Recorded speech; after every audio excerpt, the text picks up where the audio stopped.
అన్న నీ పేరు ఏం పేరు? కే చందు. చందు ఎట్లున్నదన్న అచ్చంపేట మొత్తం పాలమూరు బిడ్డ అంటూ ఉంటాడు. నాగర్ కర్నూలుకు సంబంధించిన బిడ్డ ముఖ్యమంత్రిగా ఉన్నారు. ఏం డెవలప్మెంట్ అయింది? మార్పు అని చెప్పి తెచ్చుకొని వచ్చారు. ఎలాంటి మార్పు వచ్చింది 2 సంవత్సరాలు? ఏ మార్పు లేదు. ఎప్పుడు ఏడ చూసినా కూడా ఇదే నేను చేస్తా అనేది ఒకటే ఉంది కానీ చేసేది లేదు, పోయేది లేదు, చూసేది లేదు. దాన్ని ఎంతవరకు ఉన్నా ఆడుకోకుండానే మాటలు చెప్తే అయిపోయాయి. మనం అయితే చేసేది అయితే ఉండాలి కదా. మాటలు చెప్తే అయిపోతుందా పని? మనం టీఆర్ఎస్లా కేటీఆర్ కానీ కేసీఆర్ కానీ ప్రతి దానికి ఏ దానికి వచ్చినా కూడా ఫస్ట్ పని చేసిన తర్వాతనే మాటలు చెప్తారు.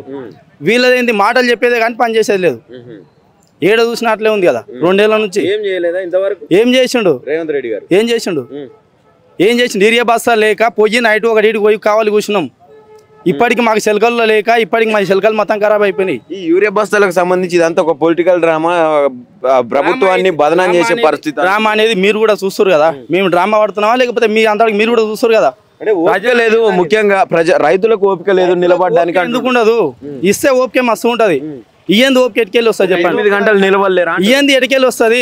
అవును గంట సేపు ఉంటాం, వచ్చి గంట సేపు ఉంటాం అనుకో, గంట సేపటికి ఒక 10 మందికని ఇవ్వాలి కదా. మేము ఒక డీటికి వచ్చి నైట్ వండుకుంటే చెప్పులు పెట్టుకోవాలి, రాళ్ళు పెట్టుకోవాలి, మూత్రం వస్తుంది, ఏడుకోవాలి. మనం అంటే ఏమైనా కోసం లేడీస్ వస్తారు, వాళ్ళ పరిస్థితి ఏంది? ఏమైనా చేస్తుండ్రా? వస్తారు మళ్ళా మేము తోలుకొని పోతున్నాం బండ్ల మీద కూడా. ఇప్పటికి ఇట్లా అదే పరిస్థితి. మాకు ఇప్పటికి ఏరియానే లేదు. బిజినపల్లి మండలం మాది. ఇప్పటికి ఏరియా లేదు మాకు. మా శెల్కలు ఇప్పటికి ఏరియా సంచేదాలి. మేము 2 ఎకరాలు నాటుకున్నాం, అట్లే ఉంది.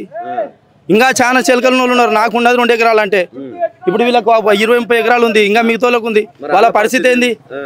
ఎటుకెళ్ళి తెచ్చి చల్లుకోవాలి వాళ్ళు. దానికైతే ఇప్పుడు సినిమా థియేటర్లకు పోయి టికెట్ల కోసం నిలబడవచ్చు కానీ దీనికి నిలవలేరా? అంత ఓపిక లేదా? సినిమా థియేటర్కి పోతే ఎమ్మటే వస్తాయా టికెట్లు అని అంటుండు. ఏం రావు అప్పుడే. మాకు కూడా ఓపిక ఉంది నిలబడడానికి, కానీ ఇస్తే నిలబడతాం. ఇయ్యం తెలికే నిలబడతాం. ఓ బండి ఇడికి వచ్చిందని చెప్తారు, ఒక బండి ఆడికి వచ్చిందని చెప్తారు, ఇంకో బండి ఆడు ఏడుకోయినా కూడా ఏడవుతాను ఉండదు.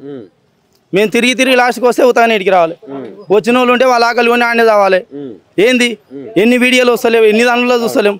ప్రతి దానిలో మీరు కూడా మీకు మంది అట్లా ప్రశ్నించినందుకు, కొంతమంది ధర్నాలలో పాల్గొన్నందుకు వాళ్ళ మీద కేసులు పెడుతుర్రు, వాళ్ళని అరెస్ట్ చేస్తున్నారు. మరి దాన్ని ఎట్లా? వాళ్ళ ప్రభుత్వం కాడి పెడతారు వాళ్ళు. ఇప్పుడు మేము పడాలి. ఇప్పుడు మేము భయపడేది ఏం లేదు. పోతే ఈ సంవత్సరం పోతుంది, వచ్చే సంవత్సరం పడదా మళ్ళీ మాకు? అంతే కదా. పంట అన్నప్పుడు సహజం. నీకుంది నాకుంది శెల్క. అసలు కాంగ్రెస్ అనుకున్నాం అంతే. ఇంకా మాతోనేం లేదు. ఇంకా మేమేం చేయలేము. ఆల్రెడీ పంటలు పోయినాయి, అన్ని పోయినాయి. మేము చేసేది ఏం లేదు. ఇంక ఇప్పుడు మరసంగా చూసుకుంటూ ఉండాలి అంతే. వచ్చినప్పుడు ఇప్పుడు వస్తున్నాయి కదా ఎలక్షన్, మళ్ళా ఏ దానిలో ఎవరు చేస్తారనేది తెలుస్తుంది కదా. అప్పుడు చూసుకున్నాం. మీకు ఎమ్మెల్యే ఉన్నాడు ఇప్పుడు అచ్చంపేటకు సంబంధించినటువంటి ఎమ్మెల్యే. ఆయన ఎప్పుడైనా మాట్లాడిందా ఈ రైతుల పక్షాన వచ్చి? అంటే ఈ రైతులు ఇంత బాధపడతా ఉన్నారు, యూరియాకు కావచ్చు, ఇంకా ఎరువులకు కావచ్చు, ఏంది అసలు అడుగుతున్నాడు? ఇప్పుడు ఆయన ఆల్రెడీ వెళ్ళిపోయాడు కాబట్టి ఆయన ఏం మాట్లాడలేడు కదా. ఆయన బీజేపీలోకి వెళ్ళిపోయాడు. ఇప్పుడు ఆయనతోనే మేమేం పోయి అడుగుతాం? ఇప్పుడు మాకు మరిజనార్దన్ రెడ్డి గారు ఉన్నారు కదా నాగర్ కర్నూలులో. మేము బరాబర్ అడుగుతున్నాం మా కోసమే. ఇప్పుడు అచ్చంపేటలో మీటింగ్ వంశీకృష్ణ అడుగుతున్నా. వంశీకృష్ణ కూడా అడుగుతాడు. ఎందుకు అడుగుతాడు? మా కోసం అయితే అడగాల్సిందే కదా. ఎండ్ ఆఫ్ ది డే ఇప్పుడు ఏం చెప్పాలనుకుంటున్నావు? ప్రభుత్వానికి ఏం చెప్తావు? అంటే ఇన్ని బాధలు పడుతున్నారు, ఇంత ఇబ్బంది అవుతుంది ప్రజలకు అని చెప్తా ఉన్నావు. మరి ఒక పక్క ప్రభుత్వం ఏమో మేము అన్ని చేస్తున్నాం అని చెప్తా ఉన్నది. ఏం చెప్పాలనుకుంటున్నావు? ఇంకా చేసేదేం లేదు. వాళ్ళు చెప్పేది ఒకటే కానీ చేసేది అయితే లేదు. నువ్వేం చెప్పాలనుకుంటున్నావు రేవంత్ రెడ్డి గారికి?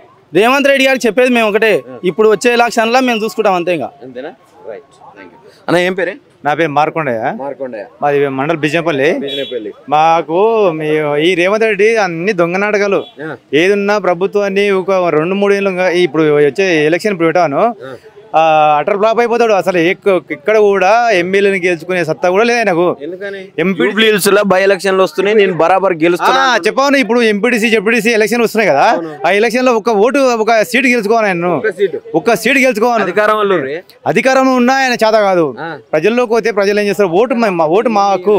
ఈ రోజు యూరియా పిండికి పోతే నా లైన్ లో నేను మా భార్య మాకు 10 ఎకరాల భూమి, 2-3 బ్యాగులు ఇచ్చిండు. మేమేం చేయాలి? ఎక్కడ పోవాలి? మేము యూరియా లేక పంటలు లేవు, పంటలు అంతలేము మాకు. ఇప్పటికి చేను పొట్టకు వచ్చింది, యూరియా పిండి వేయలే. ఎవరిని అడగాలి? ఇప్పటికి లేదు. ఇంకొకటి ఆయన ఇచ్చిన ఇప్పుడు ఆడపిల్లలకు, పేదింటి ఆడపిల్లలు కళ్యాణ లక్ష్మి అన్నాడు. తులం బంగారు అన్నాడు. తులం బంగారు లేదు, నువ్వు తులం బంగారే వేయకు. అది 1,00,000 రూపాయలు నీ చేత కాదు, నేను నుంచే కాదు. నీవేం చేయి, 1,00,000 రూపాయలు ఇచ్చేసేయి. నువ్వు కేసీఆర్ ఎట్లా ఇచ్చిండో అట్లా ఇచ్చేయి. అవి కూడా ఇస్తలేడా? కానీ ఏమి ఉంది ఇలా మా పిల్లలకు ఒక బిడ్డ పెళ్లి అయింది, ఇప్పటికి లేదు.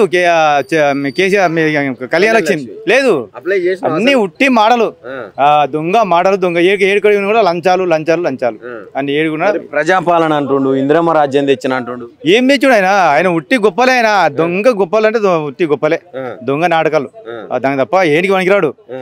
ఈ రోజు వచ్చి ఆ కొండారెడ్డిపల్లి ఏది రోడ్లు సీసీ రోడ్లు కానీ అవి ఇసురంగా వేసుకొని ఆయన సొంత ఇంట్లో వండుకోవాల్సిందే, తప్ప వేరే లేదు. ప్రభుత్వం తొందరగా కూలిపోతుంది, ఆయన తొందరగా పోయి ఆయన ఇంట్లో వండుకోవాల్సిందే. నువ్వేం కూలిపోతుంది అంటున్నావు, ఆయన 10 సంవత్సరాలు నన్ను ప్రజలు గెలిపిస్తడానికి సిద్ధంగా ఉన్నారు అంటుండు. ప్రజలు అందరూ చూస్తుండ్రు, ఇప్పుడు తెలంగాణ రాష్ట్రం మొత్తం చూస్తుండ్రు ఆయన కోసానికి. ఎప్పుడు వస్తుంది ఎలక్షన్, ఎప్పుడు పెట్టాలి, ఎప్పుడు రేవంత్ రెడ్డి ఇంటికి తోలాలి. ఇది మాత్రం ఖచ్చితంగా 100% స్థానిక సంస్థల ఎలక్షన్లు వస్తున్నాయి. మీకు ఇప్పుడు ఏదో కార్డు కూడా కేటీఆర్ గారు మాట్లాడుతూ ఒక కార్డు రిలీజ్ చేసారు, బాకీ కార్డు అని చెప్పి. మరి దాన్ని ప్రశ్నించే అంత ఉన్నదా? కాంగ్రెస్ లీడర్లు వస్తే ప్రశ్నించేటట్టు ఉన్నారా ప్రజలు? వాళ్ళు వస్తే మేము చేస్తాము, ప్రశ్నిస్తాము. కానీ వాళ్ళకి దమ్ము లేదు, ఊళ్ళో రానిచ్చేటట్టు కూడా లేరు. వాళ్ళకి ఊళ్ళోకి వస్తే కదా, వాళ్ళ ఊళ్ళకి వస్తే మేము అడగడానికి పోతుంది. అసలు లేరు వాళ్ళు ఎక్కువ ఉంటారు. ఇప్పుడు సంస్థల పరిస్థితి స్థానిక ఎలక్షన్ తొందరగా పెట్టామను పెడితే ఆయనకే మా సత్తా చూపిస్తాం. ఇప్పుడు సర్పంచ్, ఇప్పుడు విలేజ్ సర్పంచ్ గెలిచి కూడా సత్తా లేదు ప్రతి ఒక్కరు కూడా.